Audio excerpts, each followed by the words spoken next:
Finally feeling better. Hope I sound normal. Let's talk.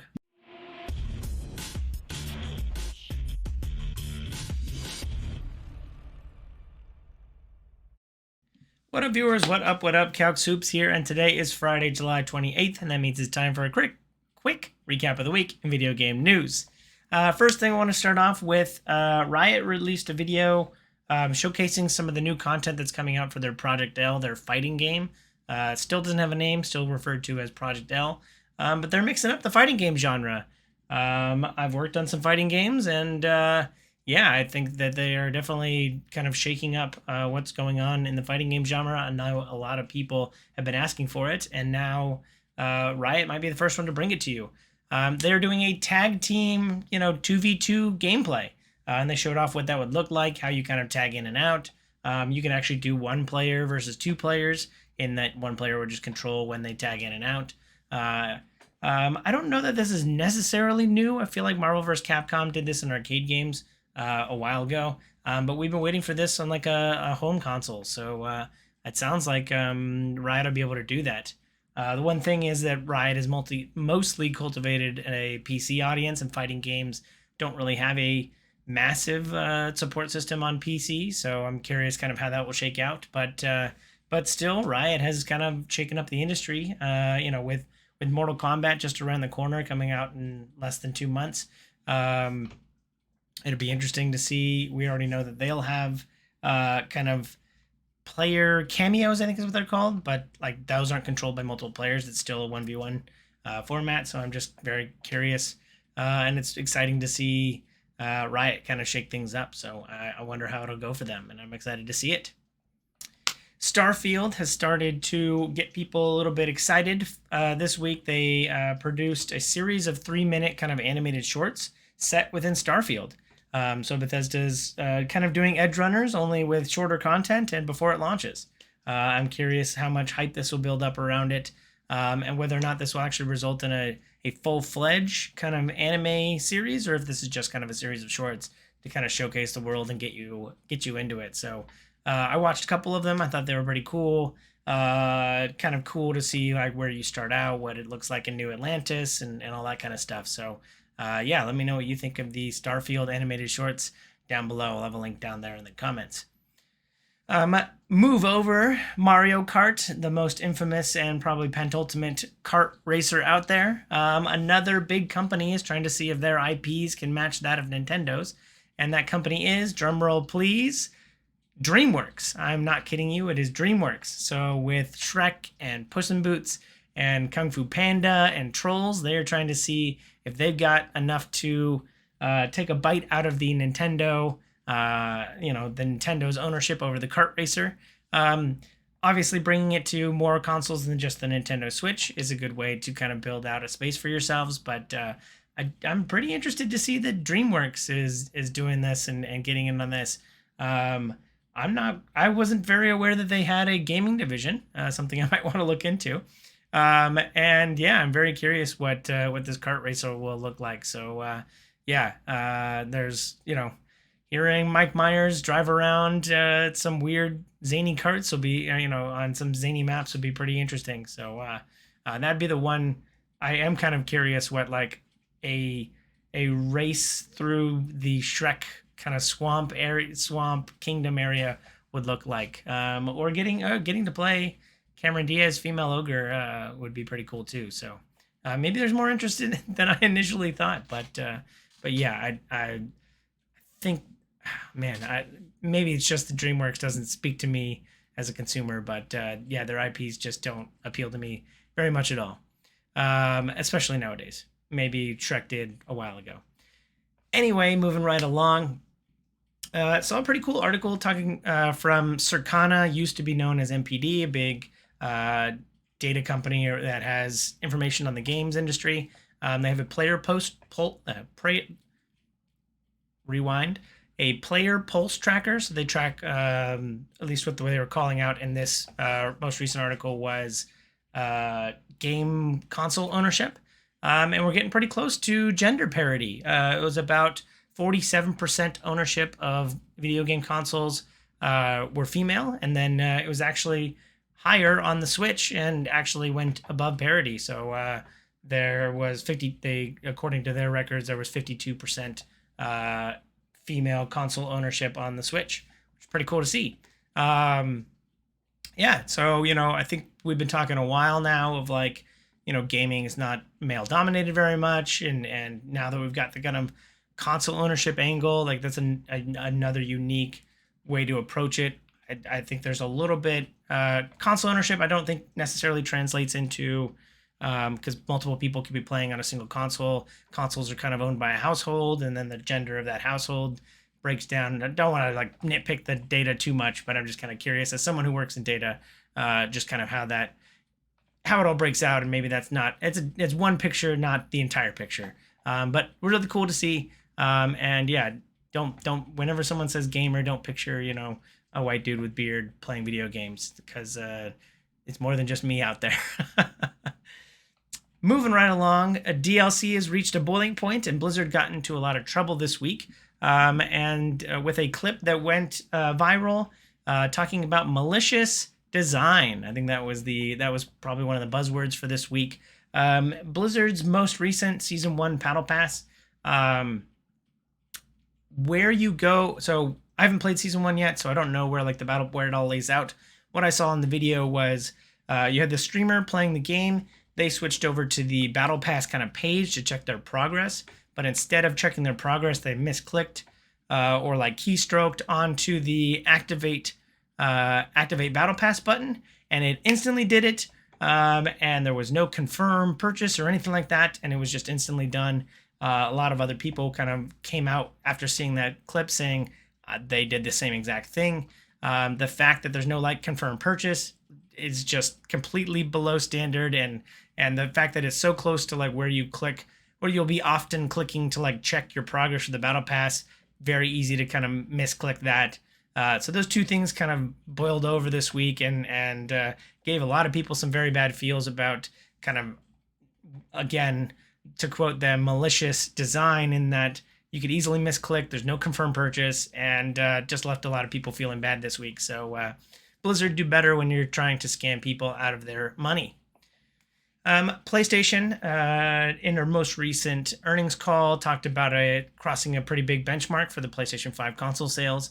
They're up above 40 million units sold so far. So that was in 2020. So almost 3 years of progress, they've sold 40 million units. It's a pretty good pace. They've even said that this is below pace for the PS4, which is, I would assume they were trying to beat that. I'm curious what effect the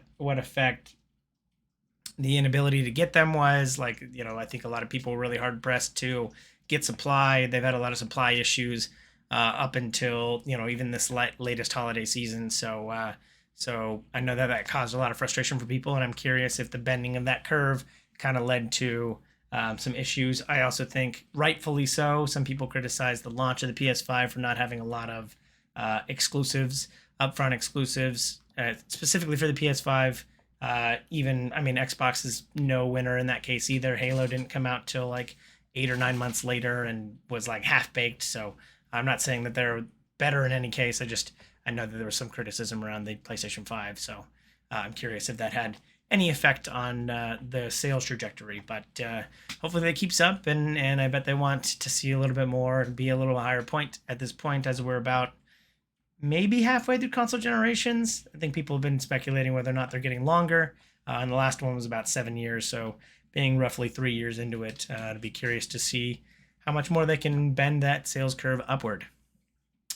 The ESRB is working the electronic, I don't even remember what it's for, ratings board, electronic software ratings board, I think that's ESRB. Correct me down below in the comments.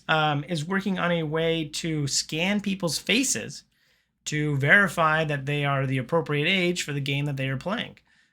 With most people playing with like a camera on them at all times nowadays, I could easily see this as something that could be implemented.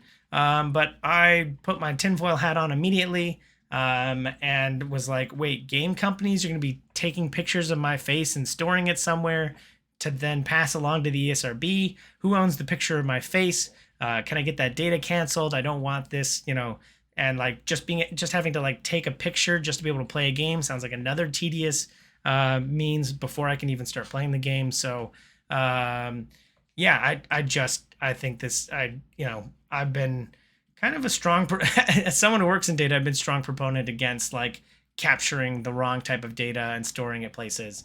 So I think that this could go wrong very easily. And I don't want like marketing organizations getting control of like my picture of like who's playing their game. So it just feels a little weird. But I guess we really need to work on how to prevent 17-year-olds from playing your rated M game. So, but this was kind of released out into the public, so I think they're going to get a lot of feedback, and hopefully a lot of people are kind of questioning it like I am. So hopefully they get the feedback of that. This is there's some hurdles to jump over before implementation, to say it succinctly. Moving right along, the Teenage Mutant Ninja Turtle movie and Xbox are cross-promoting this week. They had controllers that were, they had 4 new controllers for the 4 members of the Teenage Mutant Ninja Turtles. And these controllers are special in that they smell like pizza. I'm not sure what the distinct pizza smell. It's probably cheese, maybe pepperoni. I want to see some commentary down the bottom about which pizza smell, because pepperoni's got a very distinct smell. And does that mix in with your pizza smell and the distinct pizza smell you picture in your head? Also, picturing smells, weird question, weird thing to try and do. Yeah, is that what you smell when you think of pizza? Yeah, I'm very curious how these things will smell. I think the more important part is just picking which of the four Teenage Mutant Ninja Turtles controllers you want to buy. I'm gonna screw it up. I'm the worst like fair weather Teenage Mutant Ninja Turtle fan. I didn't watch the cartoons much as a kid. I played mostly the arcade game. That's my only interaction. And I like the red one. I think it's Leo, and he has the size. I always get him confused, so correct me down below. Moving right along, we've got games releasing this week. I know you guys haven't heard the name Telltale in a while, but there was a Telltale game released this week. This one based on the hit fantasy book series turned Amazon TV show, The Expanse. The Expanse, Telltale The Expanse is out. From what I've read of reviews, it sounds like it's a return to form for the typical Telltale game. It will be released kind of piecemeal. You'll play through it in chapters. All the good stuff you would expect from Telltale, but maybe it's been out of the game so long that people are kind of enjoying the nostalgia trip return to form.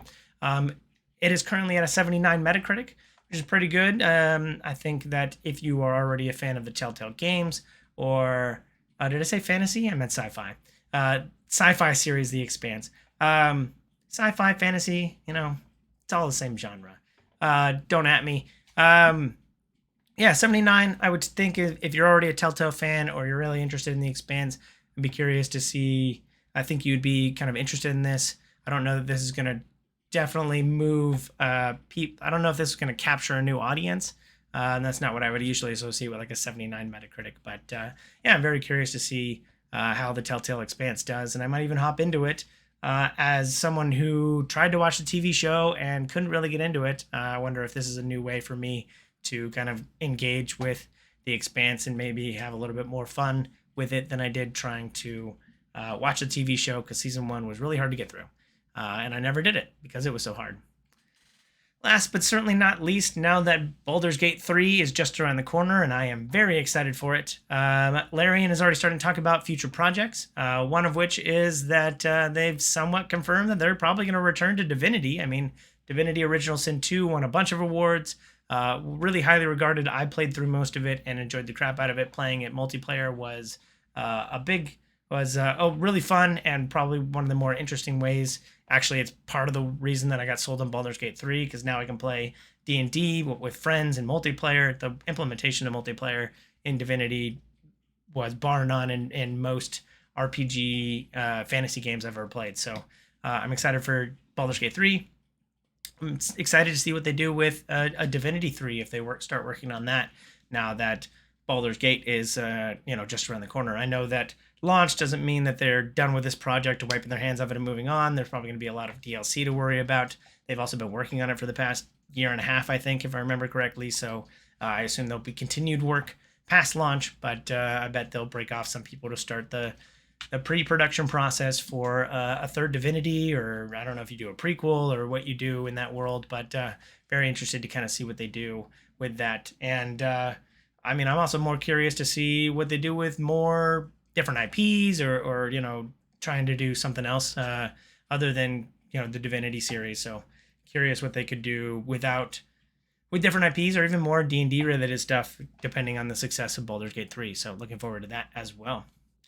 That's it for this week. Let me know if you feel I forgot anything that was big this week. Always happy to talk video game news in my Discord or in the comments down below. But as always, thanks for watching. I hope you enjoy this content. If you do, please follow, like, and subscribe to me on YouTube and Twitch so you can see more great content like this. I'll have links down below in the description. Thanks again. I hope you have a super day. I hope you have a super week. I hope you have a super day. Bye!